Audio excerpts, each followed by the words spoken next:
Hello, students. Welcome to another screencast. This is Mr. Asserson. We're talking about Russia. This is going to be part one of our our history of Russia, and there will also be a part two. We've already talked about the geography and demographics. If you don't remember, Russia is the largest country in the world.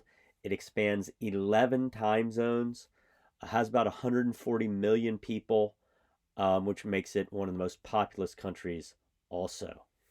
The essential questions for this unit, let's pull those up.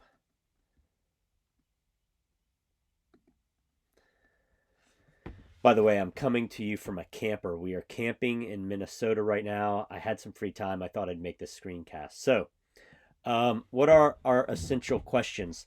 Should the United States view Russia as a potential partner, a tough rival, or a growing threat? How do Russian policies affect the United States? And what policies should the United States make to manage its relationship with Russia? So we're going to think about our relationship with this large, powerful country. It's emerging and becoming more influential in the world. Russia is.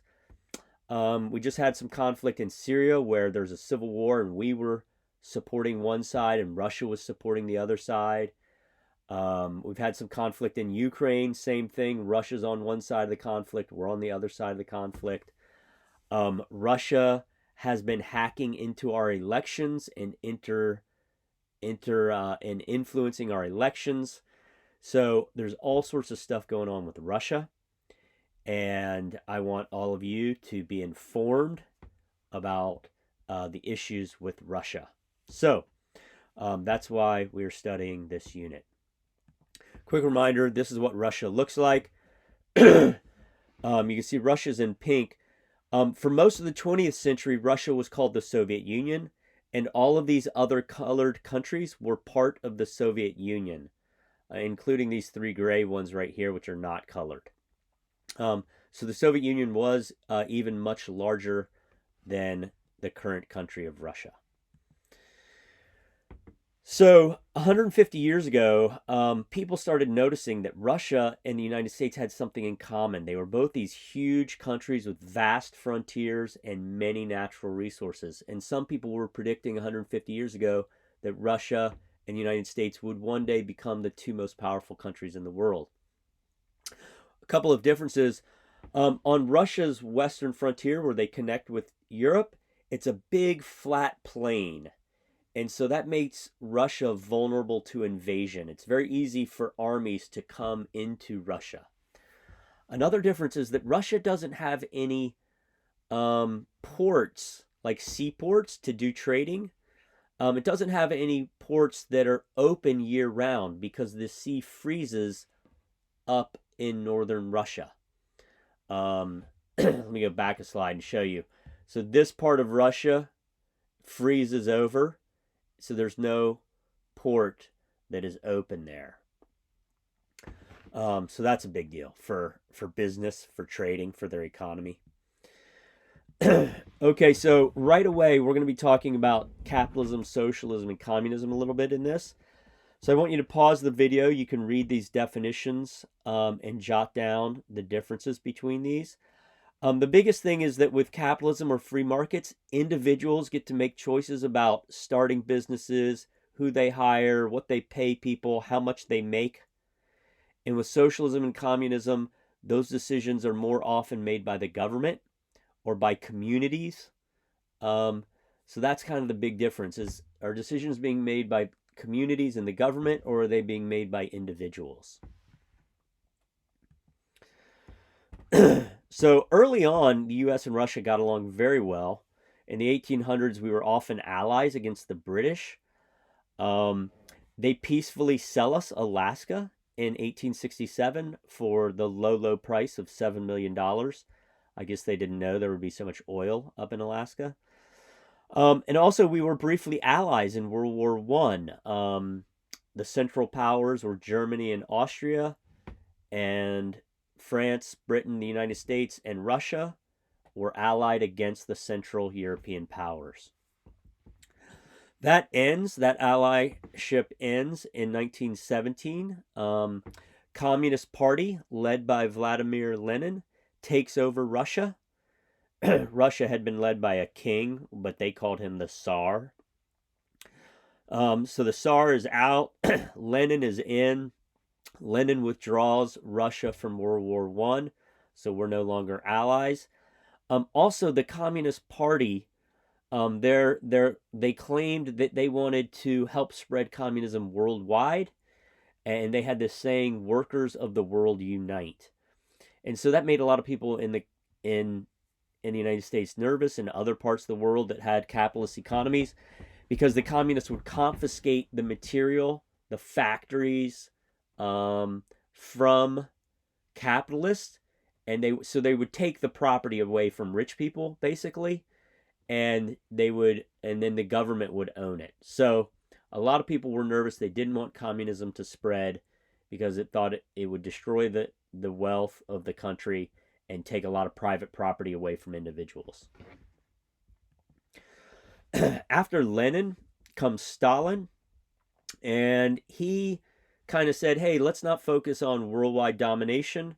Let's focus on industrializing the Soviet Union. And he did this successfully. So they built tons of factories, and they started to produce a lot of industrial products.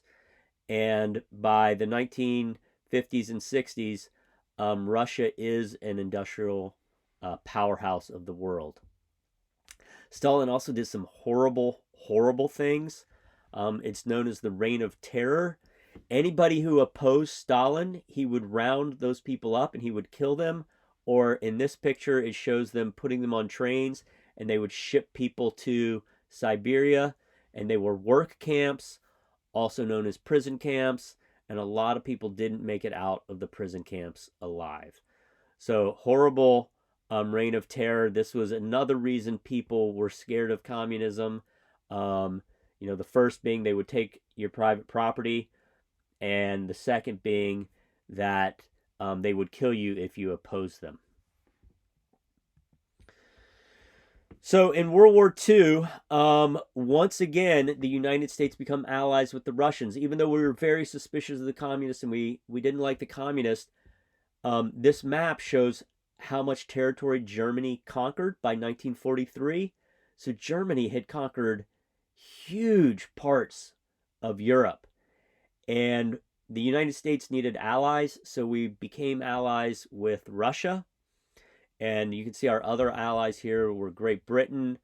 France was an ally, but it had been captured by, most of it had been captured by Germany. So out of necessity, we became allies with Russia. And we were giving them aid. We were giving them military aid, the 130 billion US dollars. We were giving them a lot of intelligence about what the German troops, where they were going.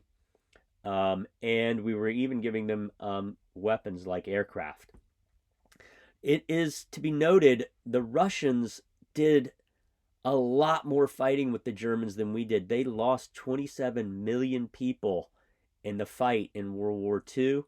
And to compare that to the U.S., we lost about 300,000 people. So the Soviet Union rightfully believes that they really played a major part in defeating the Nazis. And they did. So after the war, Britain, France, Italy, Germany are all bankrupt. Their countries are devastated by war. Cities had been carpet bombed, totally destroyed. Industrial areas completely destroyed by all the battles. So the U.S. never had any battles on their soil except for Pearl Harbor. So we became the industrial powerhouse of the world, and the Soviet Union quickly grew to match us. But it's the Soviets and the U.S. that become world powers after World War II. Here we are. This is a famous picture. This is our president in the middle, President Roosevelt. This is Joseph Stalin, the Soviet president. And this is Winston Churchill, the British president. This is a famous meeting that happened at the end of World War II with the three major Ally leaders. Okay, that's the end of part one of Russia's history, and we will do part 2 next. If you have any questions, email me or ask me in class.